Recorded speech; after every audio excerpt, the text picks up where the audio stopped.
goes. Ooh, it's a lot. It's a roller coaster though. I done went to jail. I didn't beat up one of the other moms of his kids. Like it's a whole. It goes down. So right here at iHeart World Headquarters in Midtown Manhattan, down the hall from the Breakfast Club, a book has been born, and we must talk to them about it. Jess Hilarious from the Breakfast Club is here. Talking about a new book. Look at you. Oh my God, I love that. Thank you. I love y'all energy. Well, look, and I got to tell you something. You can't see her, but we'll take photos. You can see them later.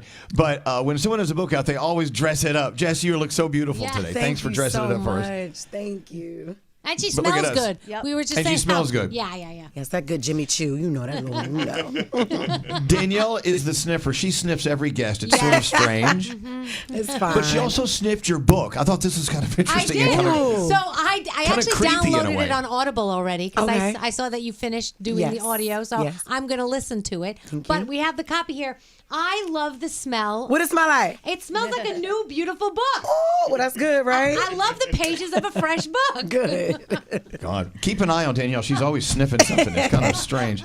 So, if she was a guy, this behavior would not fly. Right, no, not at all. But I love it. Jess Hilarious' book is called Till Death Do We Parent. But the rest of the title of the book kind of tells the story a little bit. It's called Till Death Do We Parent, Raising My Kid with His Dad. Yes. Okay? Yes. So here you are, you're 19 years old, you have a guy in your life, we decide we're going to have a child together, so the path is set. What else is there to think about? Well, that's not what happened.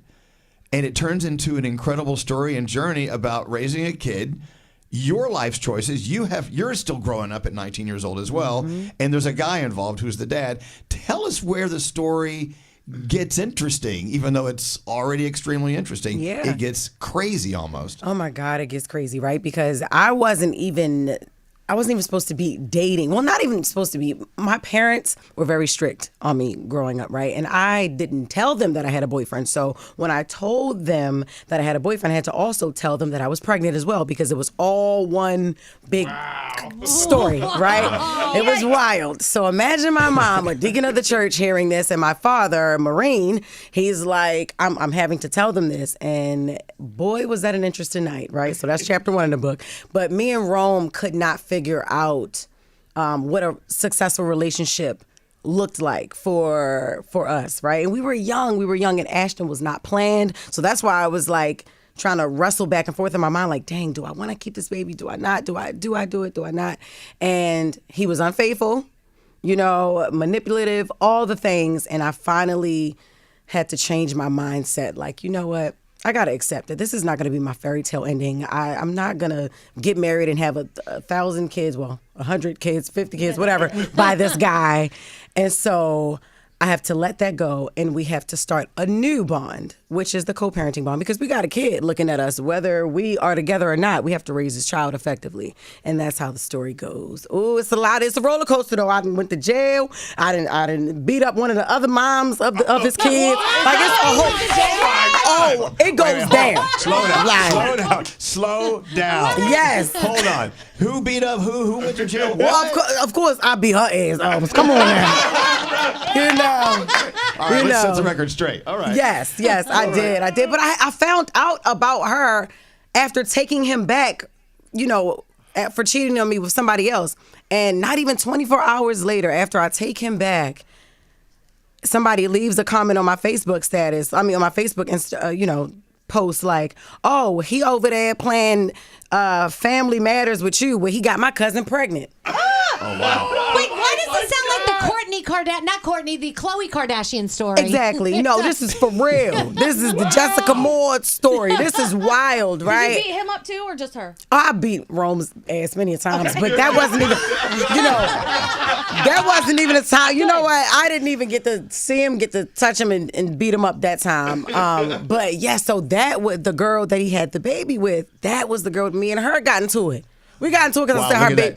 Yeah, because I said her baby didn't have any eyebrows. But, and she didn't, but beautiful baby though. Beautiful baby, but she just, she ain't had no hair above her eyes. And I was like, oh my gosh. By the way, we're only on chapter 2. I'm so excited for this But she got eyebrows now, so that's good. She got them now. She's so everybody's good. Happy ending with the eyebrows. By the way, as you're just turning us on, now you're interested, aren't you?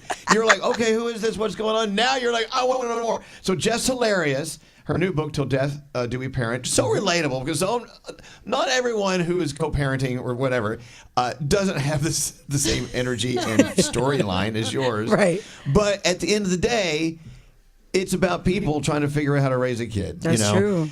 While still raising themselves. And the reason I keep going back to that is these people in this room know this. When my dad was on his deathbed at 90 years old, he looked at me and said, "You never grow up." He said, "I'm 90 years old. I'm still scared of the world. I'm still learning things."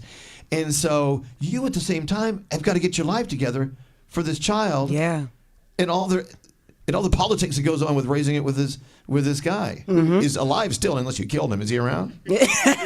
No. He's still around. Yes, he got 5 other kids, 5 other baby moms. Yes, so he is around. Really? Yes, So girl. 6 He is. total. Yes.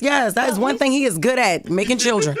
He's consistent. So Yes, very consistent. if you've ever seen Jess in stand up or you follow her on her podcast, you hear her real life story always comes out like this because you have just started to scratch the surface on telling you about your life, I'm sure. Yes, and I do not hold back. Well, why was it important to, of course, making you and your child and the father the headline on this book? Why was it so important to write this in a book and release it to your fans? Well, because honestly, with all that being said, of all the downfalls and everything that Rome and I had to encounter, we're best friends today.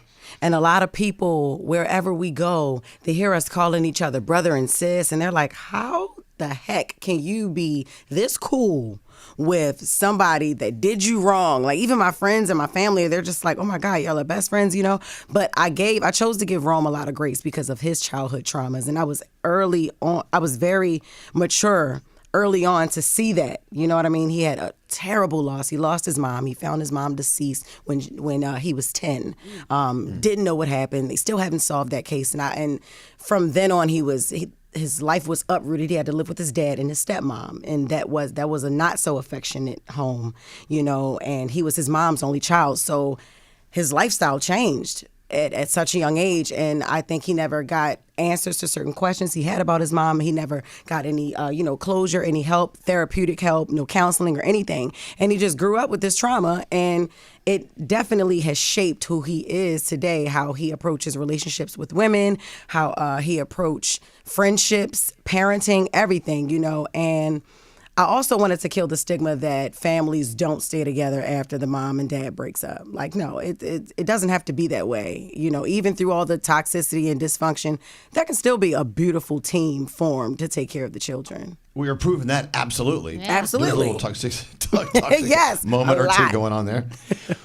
So, Gandhi, yes. Do you feel like in raising your child at such a young age with him, you also ended up raising him?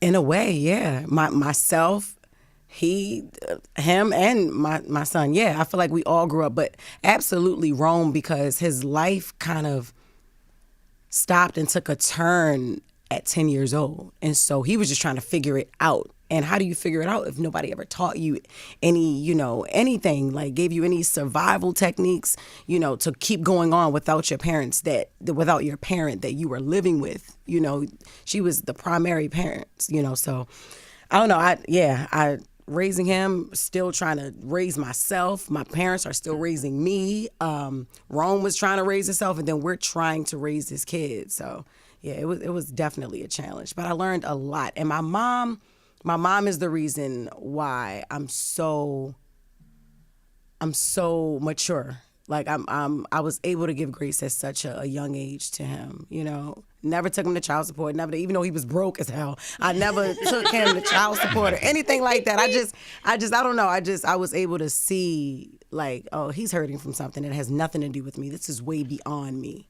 And how Well, hard it sounds is it? Go ahead. it sounds as if you are so different than your mom and dad. I know, when it comes absolutely to different. How you raise a family, Yeah. But you've done it with a ton of humor. Is that where you got your humor from your mom and from your dad? My dad, my father, and his mom is who I got all of the humor from. Yes, I did. And the toxic side came from my grandmother, because my grandmother shot my grandfather in the butt. You know, I know he was doing a lot of stuff. Yo, that's not in the book. That's in the next one. Yes, that's in the second one. You know, oh my God, you're full of books. You've got an entire library. Yeah. So my dad's side, that's where all of the toxicity and the dysfunction is at. But I'm reformed. Y'all see this blazer? Mm-hmm. You know, you look good.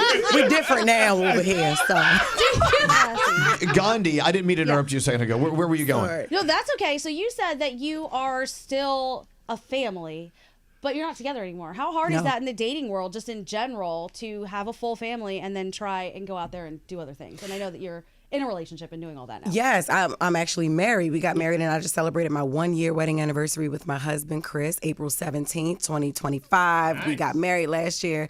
So the thing is about, I'm so glad you asked that question, because before I met my husband, I had been jumping in and out of relationships, and I was dating so selfishly. I was dating like I didn't have a kid, because I was so worried about them pleasing me, and they weren't good men for my child.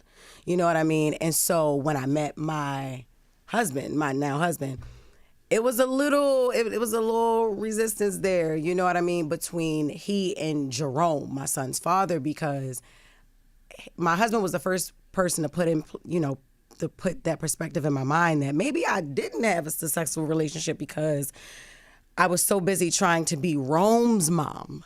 Like he had way too much accessibility to me. Like, I would think about him before I think about myself sometimes. I would put him before the men that I would be in a relationship with.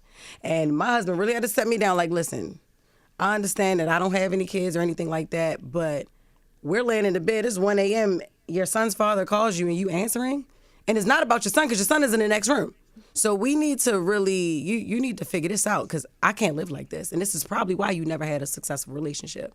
And I was for a minute, I'm like, who the F you talking to? Yeah. But it set in, and I was like, oh my God, that is so freaking true. You know, and so Rome didn't like that too much, but he had to realize, like, this is a real man. And this is wrong. Like, Jess depends on me as much as I depend on her, and we have to set boundaries. And so that's how that worked. And I'm sure you have a lot of people that look up to you as a mom and saw that you did it from a young age. Yeah. Do you have any advice that you give to young girls maybe in the same, going through the same thing, saying that, you know what, you can do this? Yeah, absolutely. One of the things I talk about in the book, and that I always talk about on my segment, Just Fix My Mess, that I do on Breakfast Club, when you are dating young girls, or even older women, but when you are dating, do an evaluation. I'm talking about, don't be just sitting at dinner with your phone in your face and, recording, oh, look where he bought me at Cheesecake Factory. No.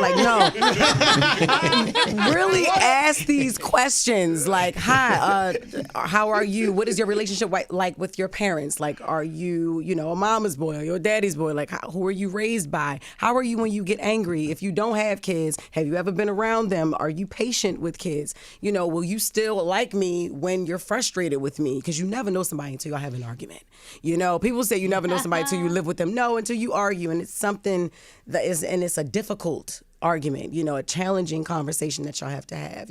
How is your communication? Are you emotionally intelligent? You know what I'm saying? Are you healed? And nobody is ever completely healed, because while we're healing from one thing, life is still life and in the back, so I don't expect for anybody to be perfect, but you got to vet these people, y'all, because especially if you're going to create another person, you got to vet these people, because if your kid grow up and they a serial killer or they acting crazy, you got to look at his dad and look at yourself. You know what I mean? You have to vet. Wow. You have to vet these people. I bet you $1 billion. Everyone listening to this on the way to work right now is going, good God, I totally understand exactly what she's saying, and I needed to hear this today. So Jess Hilarious, of course, from down the hall to the Breakfast Club. She's got to get back to work in a second, by the way. They'll fire us all if we don't let you go. No. The book is called, and you heard why you need to read this. Now you know you need to. It's called Till Death Do We Parent. Yes. It's out today, as a matter of fact. Yeah. Till Death Do We Parent. Congratulations on book release day, Jess Hilarious. Thank you. Or listen on Audible. The Audible, I was about to say, and if you don't want to sniff the book like Danielle loves to sniff, you can listen to it like Danielle loves to listen to it. She narrates it, which is so cool. Yes, and my Baltimore accent, y'all, so y'all gonna hear all the do, the you, the two, hot dog, all that. Everything y'all love for me to say, y'all gonna hear it in the book. So you can sniff the book or hear the audible. Sniff the audible if you want. I don't care. It's Jess hilarious, and till death do we parent. Thank you so much for tripping down the hall. That was good. Oh, I love y'all. Thank you, Elvis. I appreciate you. I know. No, see, we have fun on this end of the building. Yes. Oh, I know. More fun. Okay, wow, don't say that.